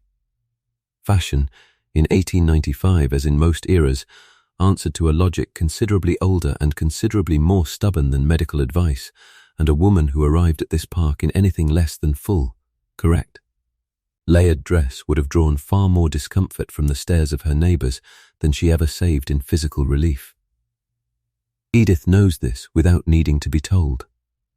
She has simply learned, the way her own mother learned before her, to manage the heat quietly, to sit in shade when shade is available, to keep a fan folded in her small bag beside the smelling salts, and to say nothing at all about any of it, because saying something would change nothing except how she was perceived by the families on the neighbouring blankets. Fresh air itself carried a weight of meaning in 1895 that it no longer quite carries today. Physicians and reformers alike spoke of parks as the lungs of a manufacturing town, a phrase repeated often enough in the local press that even Edith, who reads little beyond the household accounts and the occasional borrowed novel, could probably have supplied it herself if asked. Infant mortality in the crowded courts and back streets nearer the mills ran considerably higher than it did in the better ventilated terraces further up the hill, and doctors of the period, not always correctly, but not entirely wrongly either, linked a great deal of that difference to bad air, poor drainage, and the sheer density of bodies living close together in rooms never designed to hold them. A patch of open grass and clean moving air, in that light, was not simply a pleasant amenity. It was treated, by reformers and mill owners alike, as something closer to medicine, a public health measure disguised as a flower bed. And Edith brought her own children here today for reasons that were only partly about pleasure, and partly without her ever quite framing it this way to herself. About wanting them to breathe something other than coal smoke for a single afternoon. Near the main gate stands a stone drinking fountain, presented to the park some years after its original opening by a temperance society whose members believed, with genuine and unshakable conviction, that clean cold water offered freely to the public was itself a kind of quiet argument against the public house. Walter drank from its iron cup on the way in this morning without giving the matter a second thought, and would be rather surprised to learn that the cup in his hand was placed there as a deliberate weapon in a decades-long moral campaign. One small skirmish in a much larger Victorian battle over what working people ought to drink, where, and in whose improving company. Let us return now to that blanket beneath the oaks. Because lunch is finished, the band has struck up again somewhere behind the trees, and Walter has just asked, for the third time in 10 minutes, whether he might finally be allowed to fly his kite. Arthur says yes, because there was never really any question that he would, and Walter is on his feet before the word has properly left his father's mouth, kite already unwound from the stick Edith tied it to that morning, running out across the open grass beyond the oaks, with the clumsy urgency of a boy who has waited all day for one specific thing and cannot quite believe the waiting is finally over. The kite itself is a simple diamond of paper stretched over a light wood frame, painted by Walter's own hand with a red star that has run slightly at one corner, and it takes him 3 failed attempts. Paper nose ploughing into the grass each time before a gust catches it properly and lifts it clean out of his hands into the bright afternoon air. He whoops once, a single unguarded sound of pure delight that draws a smile even from the elderly gentleman who rode the omnibus with them, now seated some distance off with a newspaper he has not actually opened. Florence, meanwhile, has found other children her own age near the edge of the lawn, and together they have organized themselves into the loose, self-governing chaos that children of 5 and 6 always manage without any adult ever quite directing it. A hoop, iron-rimmed and nearly as tall as she is, gets bowled along the gravel path with a stick, wobbling dangerously and somehow never quite falling, chased by 3 children at once who take it in turns to catch it before it topples. When the hoop game exhausts itself, the same small group drifts toward a bed of lavender near the path where the first butterflies of the afternoon have begun to appear. Cabbage whites mostly, and the children give chase with cupped hands, and no real hope of catching anything, which does not diminish their enthusiasm in the slightest. Later, flushed and thirsty from all of it, Florence talks Arthur into a visit to the small refreshment kiosk near the lake, a wooden stall painted the same dark green as the gates, selling ginger beer and ices at a penny apiece to families who have finished whatever they packed for themselves, and fancy one small additional treat. Arthur buys 2 ices, 1 for each child, and watches Florence eat hers with the fierce, single-minded concentration of someone who understands, on some level too young yet to put into words, that a thing this cold and this sweet will not last nearly long enough.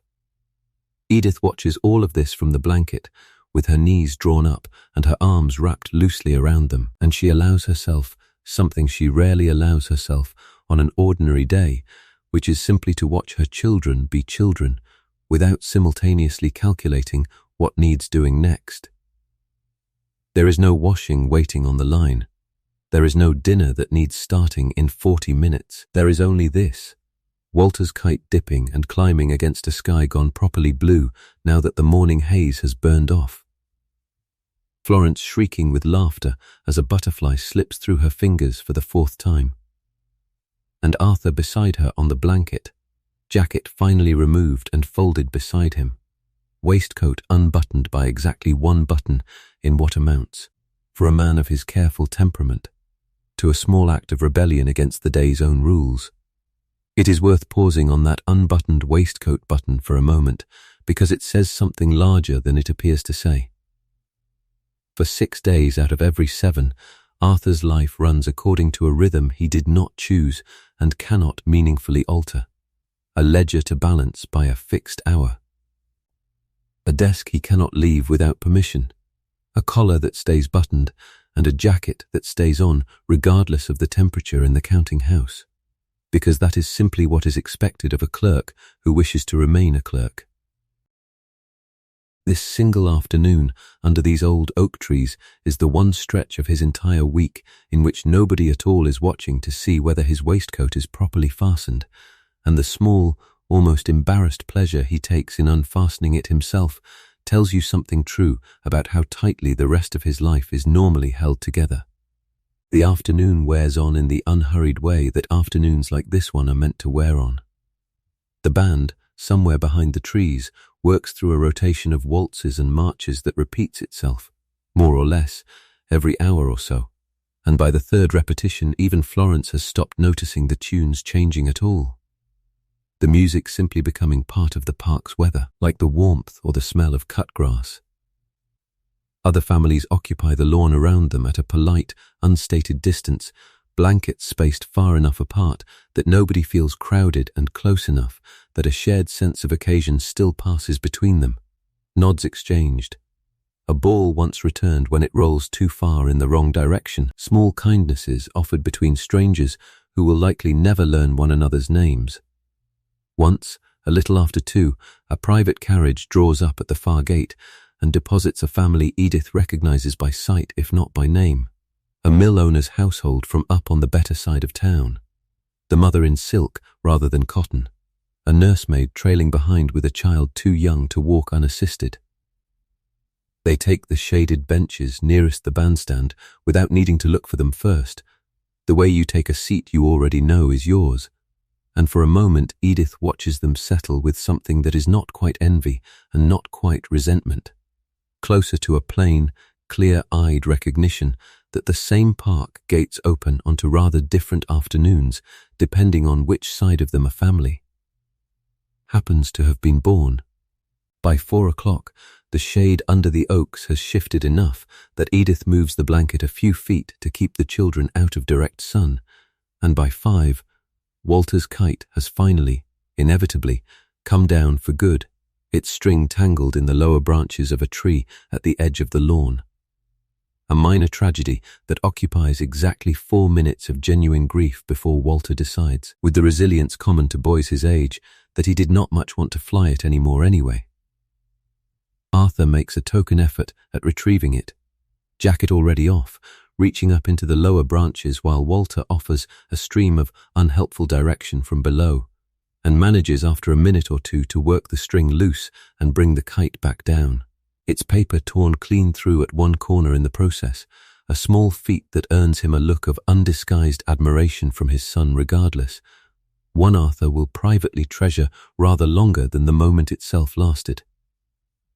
Florence has gone quieter, curled half into her mother's lap with her straw hat pushed back off her forehead, cheeks gone pink from sun and running both, and there is a certain heaviness settling over the whole family now that has nothing to do with sadness and everything to do with the simple, honest tiredness of a day spent entirely out of doors.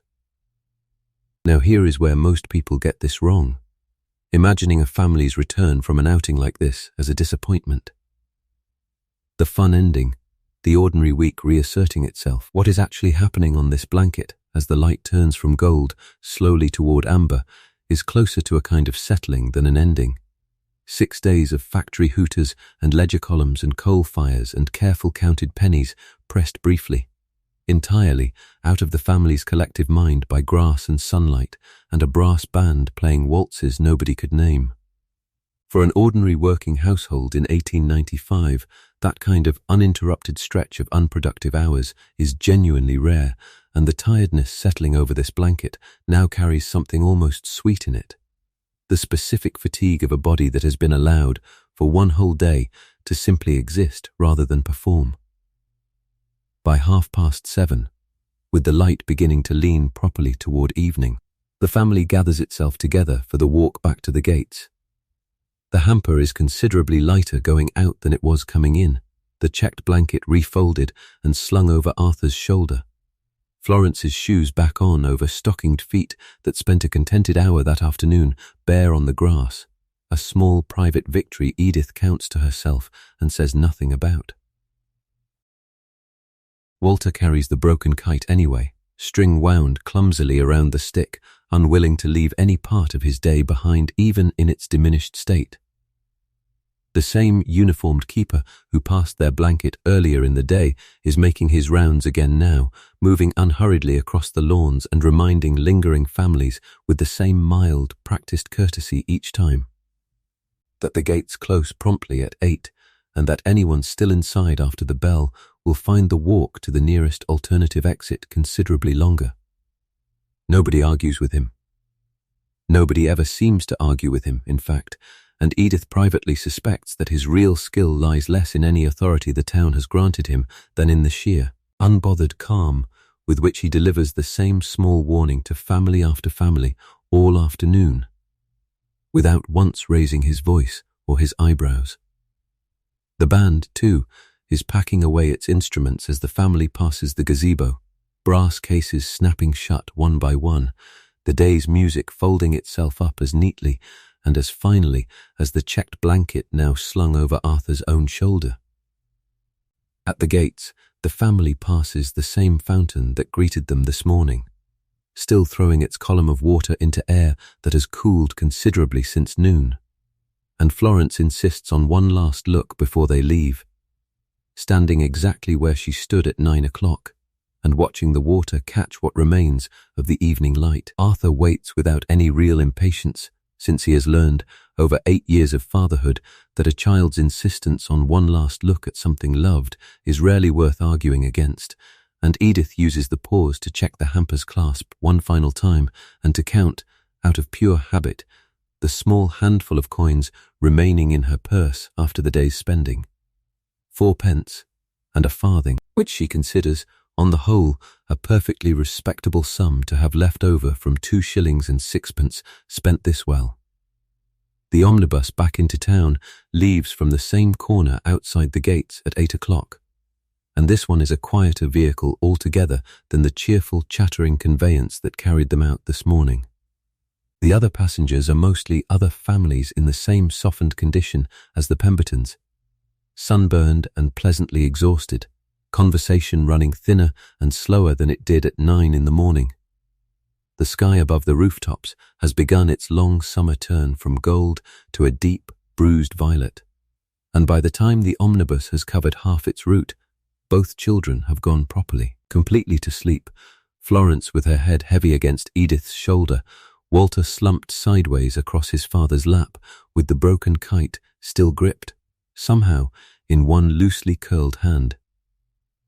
Arthur looks down at his son's sleeping face for a long moment, the omnibus swaying gently beneath them, street lamps just beginning to be lit along the route, throwing small pools of gaslight onto pavements that will be busy again with the Saturday evening trade of public houses and chip shops long after this family has gone to bed. He thinks, not for the first time today, about the 2 shillings and 6pence, and finds that the number, which felt so significant written into his ledger last night, has entirely stopped mattering to him now, sitting here with his son's full weight asleep against him. The walk from the omnibus stop back to Providence Row takes perhaps 10 minutes, Walter roused just enough to stumble along half asleep between his parents. Florence carried the whole way in Edith's arms despite Edith's own tiredness, because some things a mother simply does, regardless of how her own legs feel by 9 o'clock at night. The gas lamps along the main road are lit now, each one throwing its small circle of yellow light onto the pavement below, and between those circles the family passes through pockets of near-total darkness before stepping back into brightness again, over and over, the whole walk home a kind of slow, repeating rhythm of shadow and light. A public house on the corner spills out a burst of noise and warm air as its door swings open for a departing customer, and further along, a fish and chip shop still does brisk trade behind a steamed window, the smell of hot fat and vinegar drifting out to mix, not unpleasantly, with the cooler evening air. The house, when Arthur finally gets the door open, holds the cool, close darkness of a home that has stood shut up and empty all day in summer heat, a relief after the warm evening air outside, and the family moves through it by the light of a single lamp, speaking in the low half-whispers people fall into automatically once children are nearly asleep around them. Boots and buttoned shoes come off with the slow, fumbling patience of parents undressing children too tired to help. Wool stockings, damp and grass-stained, get peeled away and set aside for tomorrow's wash. Walter's sailor suit is unbuttoned and hung, more or less straight, on the back of his bedroom door for the second time in 2 days. And Florence, half asleep before her dress is even fully off, is tucked into bed in her nightgown, with her hair still faintly smelling of sun and cut grass, and the lavender bed she chased butterflies through that afternoon. Downstairs, once both children are finally settled, Edith and Arthur sit for a few quiet minutes at their own kitchen table, the fire banked low, the window open to let in whatever cool air the night has to offer. Neither of them says very much. There is not, really, very much that needs saying. Edith's feet ache in the specific way that comes from a full day spent walking on grass and gravel in buttoned boots, and Arthur's collar sits open at the throat for the second time today, another small, permitted rebellion now that the day has properly ended. The willow-pattern jug sits empty on the dresser where it has sat empty since last night, its work for this summer finished, and neither of them speaks about when they might begin filling it again, though both of them are already, quietly, thinking about it. Edith breaks the silence, eventually, to say that Florence went barefoot on the grass for the better part of an hour this afternoon, and that the sky did not fall in as a result. Arthur considers this for a moment, then says only that he noticed, and that he thought she looked rather happier for it than she had looked in her boots. It is not much of an exchange, 2 short sentences traded across a quiet kitchen table, but Edith hears in it exactly the kind of quiet permission she was not, in truth, asking for, and she takes a certain satisfaction in the fact that her husband noticed at all, since noticing, in a marriage built mostly out of unspoken arrangements, counts for a great deal more than it might look like from the outside. They talk a little, too, about next year, in the loose, unplanned way people talk about a thing they have not yet decided to commit to out loud. Perhaps the seaside, Arthur suggests, if the excursion fares hold where they are and the mill has a steady year. Edith says nothing definite in reply, only that the jug on the dresser will need filling a good deal fuller than it was this year if that ambition is ever to leave the kitchen table and become an actual day, and Arthur, who has never once known his wife to say a thing like that without eventually making it true, does not doubt for a moment that she is already, somewhere behind her tired eyes, beginning to plan exactly how. Let us stop here for a little while longer, before we follow this family up to bed, because there is something worth understanding about where this whole world was headed. A set of changes moving underneath this single ordinary Saturday that neither Arthur nor Edith could have named with any precision, and that would nonetheless reshape the lives their children were about to lead. The Saturday half-day that carried this family to the park and back was, as we noted earlier, a genuinely recent arrangement, and in July of 1895 it remained the leading edge of something still very much in motion, rather than a settled fact of English life. Trade unions across the industrial north were pressing, with growing organisation and growing confidence, for shorter hours across the whole working week. Not merely a protected half-day, but eventually a full second day, free from labour altogether. The arrangement we now simply call the weekend and treat as though it had always existed. That change would not arrive in any complete form for decades yet. Walter, grown to a man, would very likely still be working a 6-day week for much of his working life. But the direction of travel was already visible to anyone paying close attention, and Arthur, bent over his ledgers at Crossley's counting house 6 days out of 7, was very much the kind of man paying close attention. Walter and Florence's schooling marked a similar shift already well underway. Elementary education had become compulsory for children their age only within the last 15 years or so, and free of school fees within the last 5, changes recent enough that Arthur himself born a little too early to benefit from either, had left school at 11 to begin work as an errand boy, while his own children were expected, by law rather than merely by family hope, to remain at their board school desks considerably longer. Arthur could not have told you the exact parliamentary history behind any of this. He knew only that Walter's arithmetic was already better than his own had been at the same age, and that this fact pleased him in a way he found difficult to explain to anyone, including himself. The railways were reshaping leisure in a parallel way that touched this family only at a distance this summer, but would touch their children considerably more directly. Excursion trains to the coast, to Blackpool and Scarborough, and the smaller resorts scattered along the Yorkshire coastline had grown cheap enough by the 1890s that a day trip to the seaside sat, for the first time in English history, within reach of an ordinary mill family's budget. Not this year for the Pembertons, whose savings had gone entirely into today's park outing, but plausibly within a few years, as wages inched upward and the railway companies competed more aggressively for exactly this kind of custom. Walter and Florence, grown, would likely think of a day at the seaside the way their parents thought of a day at the park, an ordinary, expected pleasure rather than a rare and carefully budgeted exception. None of this progress moved in a straight line, and it is worth saying so plainly, because it would be easy, looking back from a comfortable distance, to imagine the years ahead as a smooth upward climb. They were not. The same mills that paid Arthur's wage and funded the park band were subject to a trade that rose and fell with cotton prices and export demand neither Arthur nor his employers fully controlled, and a bad year, a slack order book, a strike or a lockout at a neighbouring works, could and did wipe out a season's worth of careful saving in the space of a few short weeks. The willow-pattern jug on the Pembertons' dresser had sat empty for the whole of 2 summers earlier in the decade, after a downturn cost Arthur nothing directly, but cost enough of the town's spending power that even a clerk's household felt the tightening. Progress, for a family like this one, rarely arrived as a straight staircase. It arrived more like weather, good seasons and lean ones taking turns, and the outing this family is enjoying today was possible only because this year happened to be one of the good ones. There is more to understand here about the quieter changes stirring beneath the surface of a day like this one.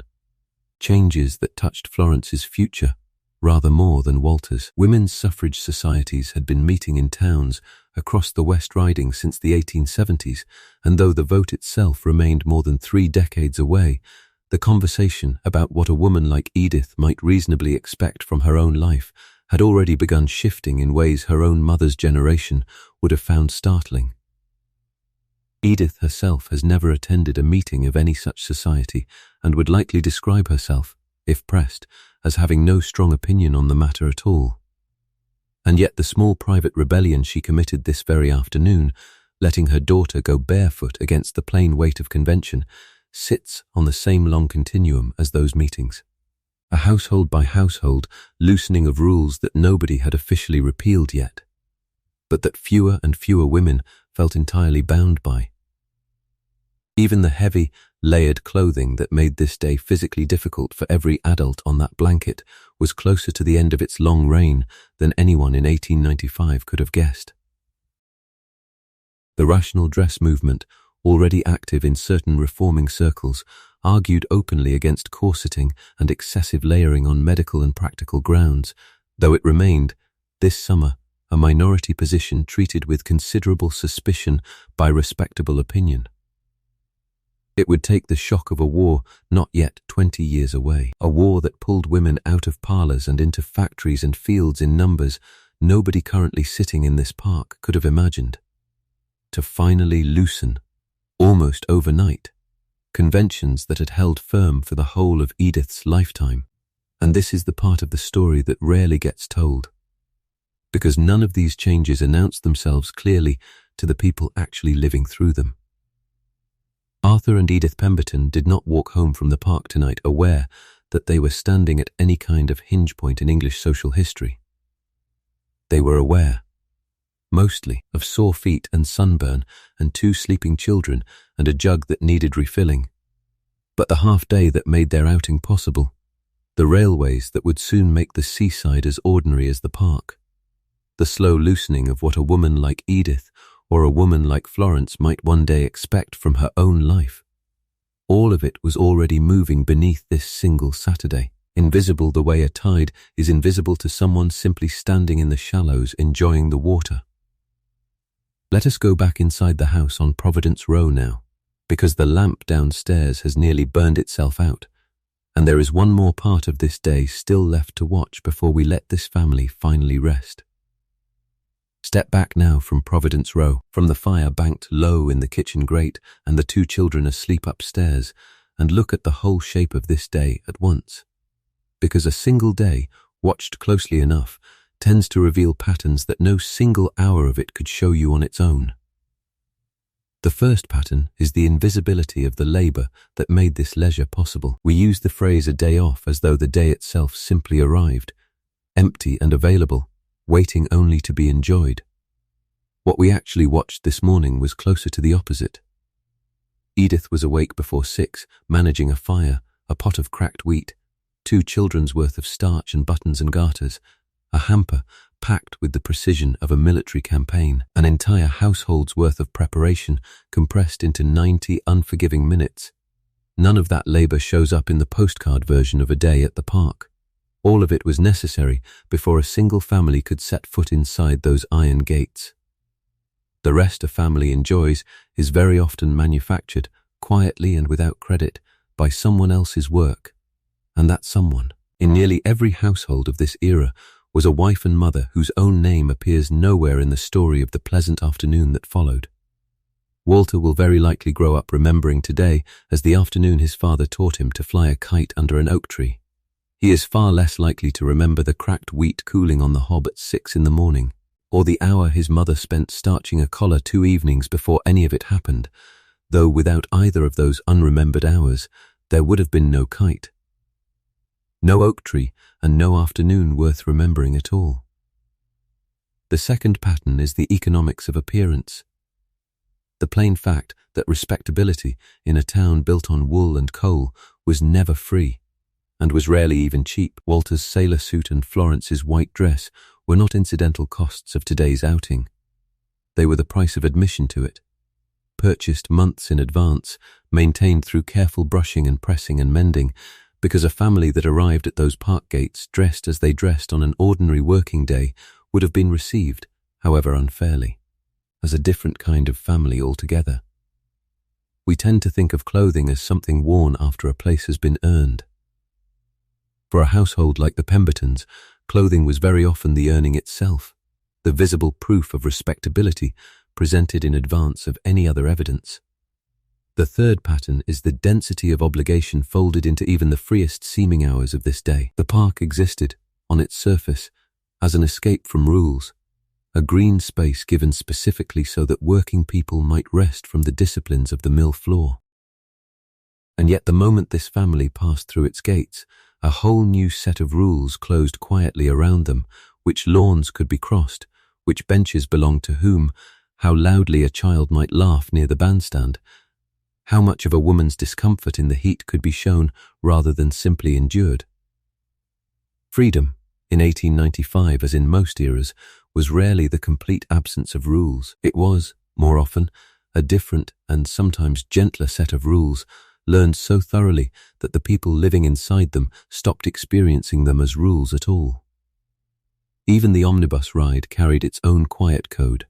Who rode inside and who climbed to the open top deck, how a corset dictated which seat a woman could manage without discomfort, how loudly children were permitted to laugh before a fellow passenger's glance suggested they had crossed some unmarked line. There was, in truth, no hour of this entire day, from the moment Edith rose in the dark kitchen to the moment she finally blew out her bedside candle, in which this family moved through a space that did not have its own particular grammar of expected behavior, quietly waiting to be read and obeyed.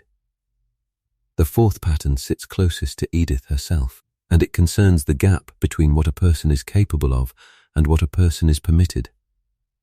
Nothing about Edith's character or ability required her to defer to a bench she was not quite invited to sit on, or to keep her daughter's stockings buttoned through 80-degree heat, or to remain fixed to a picnic blanket while her husband, had he wished, could have wandered off toward a public house for 20 unaccountable minutes.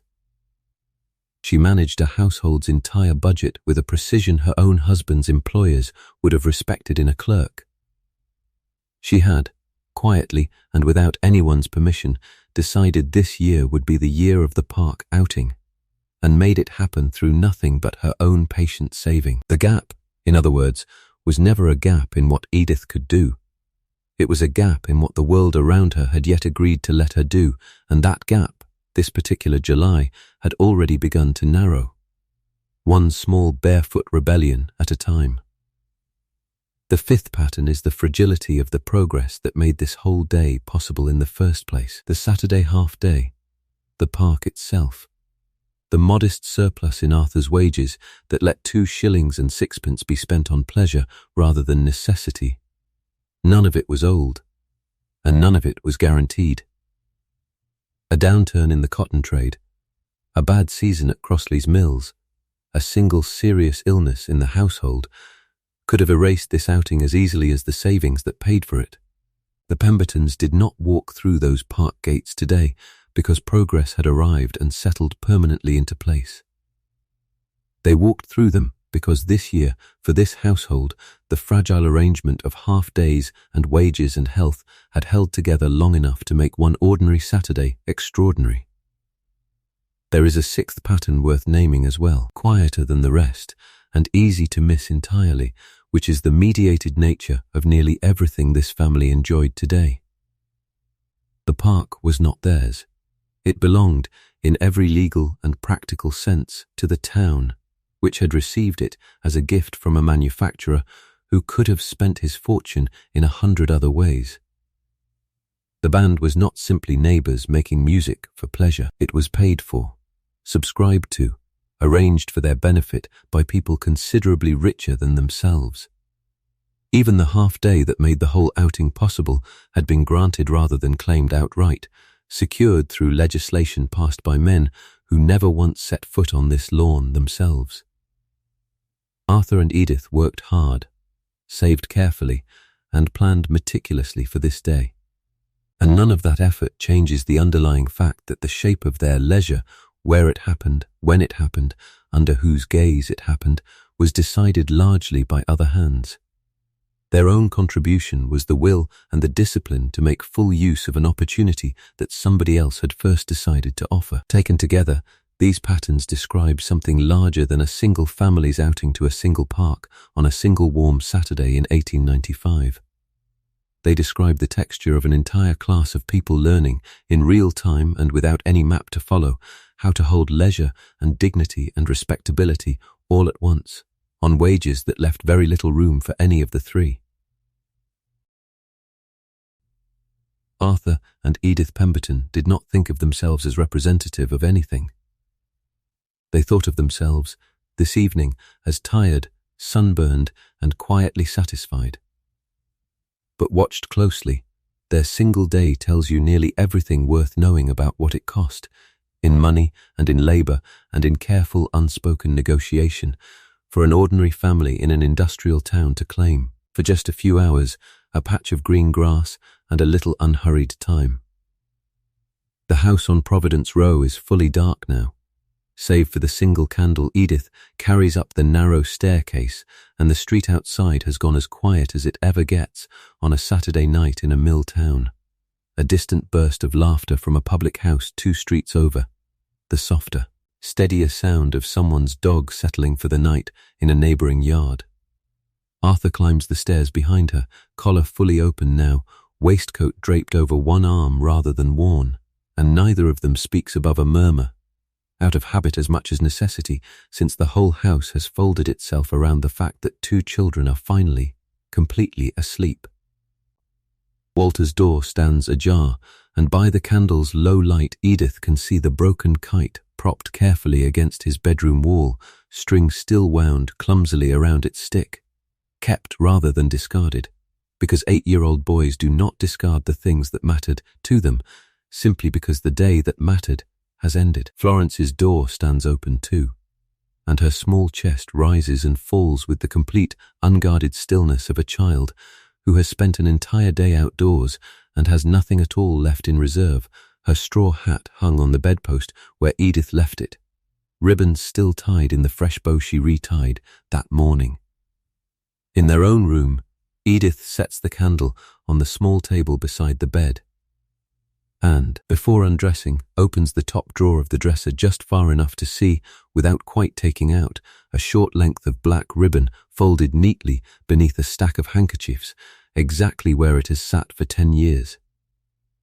She closes the drawer again without comment, the way she always does, and Arthur, already half undressed, pretends, the way he always does, not to notice. Arthur's own ledger sits on the small writing table by the window, closed for the night, though he knows without opening it exactly what tomorrow's blank page is waiting to receive. Monday will bring the washing, the girl coming in to help with it, the mill hooter sounding at the usual hour, Arthur's own desk at Crossley's counting house, waiting with a full week's columns still to be balanced. The willow-pattern jug sits empty on the kitchen dresser below them, and somewhere in the next few weeks, without any real discussion between them, a coin or two will begin finding its way back into it, because a household like this one does not simply enjoy a good day and set the matter down. It begins, almost immediately, saving quietly toward the next one. That is the quiet magic of an ordinary life. The day ends, completely ends, in the specific and complete way that a long day spent outdoors always ends, and yet it is already, in its own unhurried fashion, beginning again, tomorrow's obligations settling into place before tonight's are even fully finished. Edith blows out the candle. Somewhere below, the fire finishes dying in the grate without anyone left awake to watch it go. And the house on Providence Row, hamper emptied, blanket folded, 2 children breathing evenly in their beds down the hall, settles into the same dark, ordinary quiet that will settle over it most nights of most years, holding inside it, for tonight at least, one full and complete day that this family will still be quietly remembering long after the ribbon in that drawer and the kite against that wall have both, in their own time, been packed away for good. Outside, the street has gone as still as a mill-town street ever properly goes. The last omnibus of the night rumbled past some while ago, its lamps swinging, carrying home whatever passengers still had somewhere left to be at this hour, and after it the road settled into the kind of quiet that belongs only to the hours between midnight and the first hooter, when even the coal smoke seems to hang lower and slower in the air, as though it too has finished its work for the day. A cat crosses Providence Row unhurried, pauses at the Pemberton's step as though considering it, and moves on.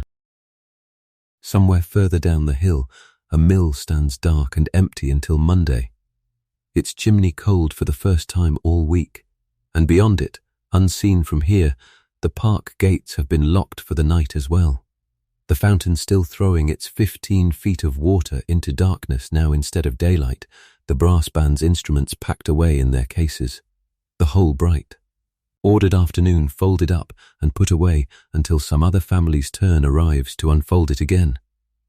High above the rooftops, the same hill that showed clear and promising at 7 this morning now stands as no more than a darker shape against a dark sky, its old beacon long cold, its grass slope invisible except where a scatter of stars sits low enough on the horizon to outline its edge.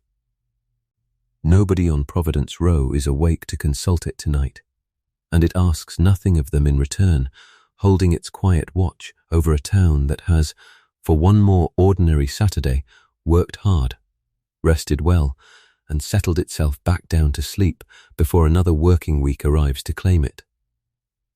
Wherever you are tonight, my friend, whatever the hour happens to be where you are, I hope this was good company, the kind worth staying up a little later for, or the kind worth finally letting yourself drift off inside. We walked through an ordinary Saturday together, in a town built out of stone and wool and coal smoke, and I hope you carry a little of its grass and sunlight and brass band waltzes with you now, into whatever rest is waiting for you on your own side of tonight. Good night, friend. Sleep well.